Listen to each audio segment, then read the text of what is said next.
Hey, it's Michelle coming to you with some kitchen inspiration, and I'm making my mom's beef stew recipe today, but instead of cooking it all day and hoping that the meat is tender, I'm going to use our electric pressure cooker. I converted this a couple years ago, and I love to make this recipe this way. It's one of those good recipes. It's awesome for wintertime. I bought beef cubes, but I always find they're a little bigger than I want them to be, even though they're beef cubes. I really like them bite-sized because this is kind of a soup, you know?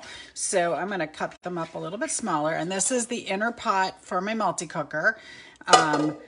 Which is 6 quarts, which is plenty to feed a lot of people, okay? It'll fit a whole chicken or a whole pot roast. It'll fit a full batch of soup, stew, chili, you know, like what I'm doing. This piece is a little hard to cut. So I use my pressure cooker for so many things. Matter of fact, I'll be back on in a little while because I'm doing some prep cooking for later in the week, and I will be making some beans later. It does an amazing job with beans, especially when you're talking about beans out of a bag versus beans out of a can. Normally beans out of a bag would be like an all-day adventure, you know, sometimes 2 days. They have to soak overnight before you can do anything with them, and then cook them for many, many hours.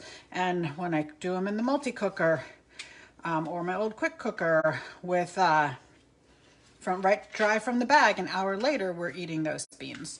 So it's not a 2-day adventure anymore. So I love that about that.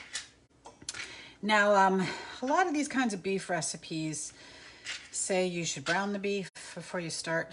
I used to do that, but honestly, I don't think it makes any difference in the flavor, so I stopped doing it, because why do extra work if you don't have to? That's my mantra, right?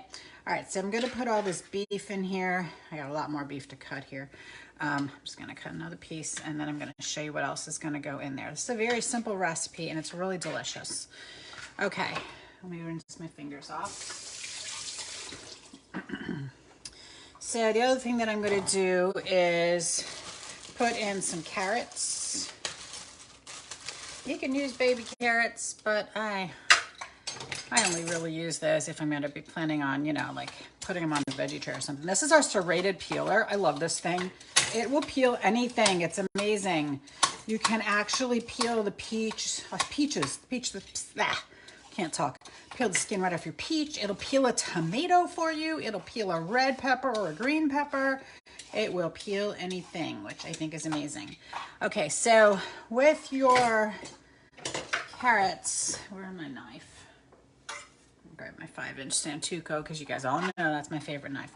I like to, I cut them depending on how wide it is.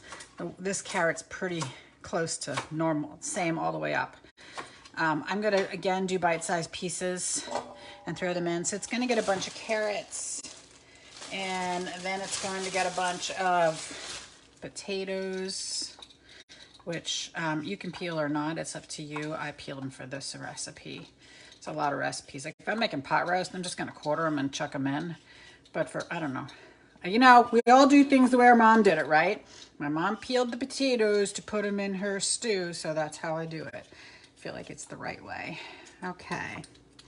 So I'm gonna put that,